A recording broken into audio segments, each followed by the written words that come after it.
दोस्तों आज हम इंसान अपनी क्यूरियोसिटी के चलते रोजाना स्पेस में कई सारे कूल एक्सपेरिमेंट ट्राई करते हैं। उनमें से कुछ एक्सपेरिमेंट पास होते हैं और कई सारे फेल भी। लेकिन फेल होने के बावजूद भी साइंटिस्ट कभी भी हार नहीं मानते और वैसे ही किसी मजेदार एक्सपेरिमेंट पर लग जाते हैं। पर गाइस, ITH के आज के इस एपिसोड में हम एक ऐसे ही कूल एक्सपेरिमेंट के बारे में बात करने वाले हैं जिसमें जापानीज साइंटिस्ट $1 मिलियन यानी कि 7.5 करोड़ रुपीस का यूज करके स्पेस में एक पेपर प्लेन उड़ाने की कोशिश किए थे। आज की इस यूनिक वीडियो पूरा एंड तक जरूर देखना, क्योंकि इस वीडियो में आपको नॉलेज तो मिलेगी ही, पर वीडियो के आखिर में मैं आपके लिए कुछ स्पेशल लाया हूँ। खैर, अब हम अपने टॉपिक पर वापस आते हैं और जानते हैं क्या हो अगर हम स्पेस पर एक पेपर प्लेन लॉन्च करें। तो सबसे पहले मैं आपको बता दूं, स्पेस पर पेपर प्लेन लॉन्च करने का आइडिया जापान के एक इंजीनियर जिनका नाम मिस्टर टोडा था, उनके दिमाग पर आया था। और जब उन्होंने अपना ये आइडिया JAXA यानी कि जापान एरोस्पेस एक्सप्लोरेशन एजेंसी के सामने रखा, तब उन्हें ये आइडिया काफी शानदार लगा और वो इस एक्सपेरिमेंट पर इन्वेस्ट करने के लिए तैयार हो गए, क्योंकि उनका मानना था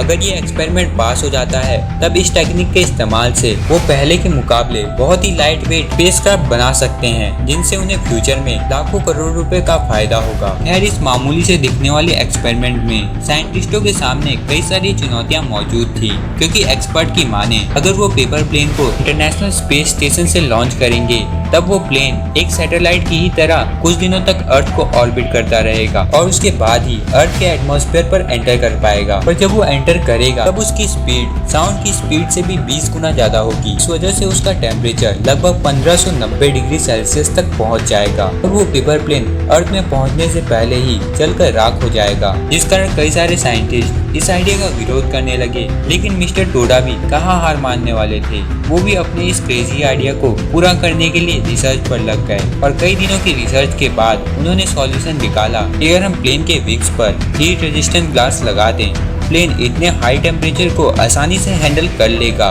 लेकिन अभी भी कई सारे साइंटिस्ट ऐसे थे जिनका मानना था हीट रेजिस्टेंट ग्लास के बाद भी प्लेन पे आग लग सकती है, जिस कारण मिस्टर टोडा को उन्हें एक ट्रायल परफॉर्म करके दिखाना पड़ा। इस ट्रायल में मिस्टर टोडा ने अपने प्लेन को एक हाइपरसोनिक विंड टनल से पास किया, जिस दौरान टनल में चलने वाली हवा की स्पीड साउंड की स्पीड से भी 7 गुना ज्यादा थी। इसके बावजूद भी प्लेन बड़ी आसानी से उस टनल को पास कर जाता है और प्लेन को एक भी खरोच नहीं आती, जिससे सारे साइंटिस्ट ये मान गए मिस्टर टोडा के द्वारा दिया गया आइडिया बिल्कुल सही था। और इसके बाद मिस्टर टोडा और उनकी टीम ने ऐसे ही 9 एयरक्राफ्ट बना लिए, जिसकी लंबाई थी 15 इंच और चौड़ाई थी 9 इंच और उनकी विंग्स हीट रेजिस्टेंट ग्लास से बनी हुई थी। साथ ही इंजीनियर्स ने प्लेन के नीचे 9 लैंग्वेजेस में एक लेटर भी लिखा था। उस लेटर में ये लिखा हुआ था अगर जिसे भी ये प्लेन मिले वो JAXA को कांटेक्ट करे। पर इन सब के बाद जब लॉन्च का दिन आया तब अर्थ के हर एक कोने में मौजूद सभी व्यक्ति प्लेन को पकड़ने के लिए काफी एक्साइटेड थे। लेकिन किसी अननोन रीजन के चलते JAXA के साइंटिस्ट इस प्रोजेक्ट को अधूरा छोड़ देते हैं, बावजूद इसके कि ये एक्सपेरिमेंट बहुत ही आसानी से कामयाब बन सकता था। और तो और अब तक इसके पीछे काफी सारे पैसे खर्च हो चुके थे।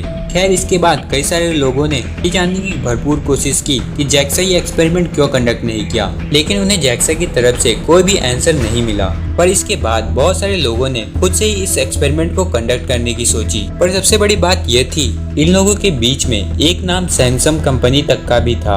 हाँ, वही सैमसंग कंपनी जो अपने फोन्स के लिए जाने जाती है। और उनका ये एक्सपेरिमेंट करने के पीछे की असल वजह साइंटिफिक स्टडी या फिर एंटरटेनमेंट नहीं था। वो ये एक्सपेरिमेंट अपने प्रोडक्ट को एडवर्टाइज करने के लिए यूज करने वाले थे, जिस कारण उन्होंने इस एक्सपेरिमेंट को नाम दिया पेपर एरोप्लेन एडवर्टाइजिंग कैंपेन। साथ ही सैमसंग प्लेन को किसी ऑर्डिनरी पेपर की जगह मोटे से कार्डबोर्ड से बनाने की सोची, जिसमें ऊपर की ओर हवा से बचने के लिए स्टेबलाइजर लगा हुआ था और नीचे की ओर एक मेमोरी कार्ड, जिससे उन्हें प्लेन के गिरने के बाद प्लेन की एग्जैक्ट लोकेशन पता चल जाए। और उन्होंने इसी तकनीक का यूज करके 200 पेपर प्लेन बना डाले।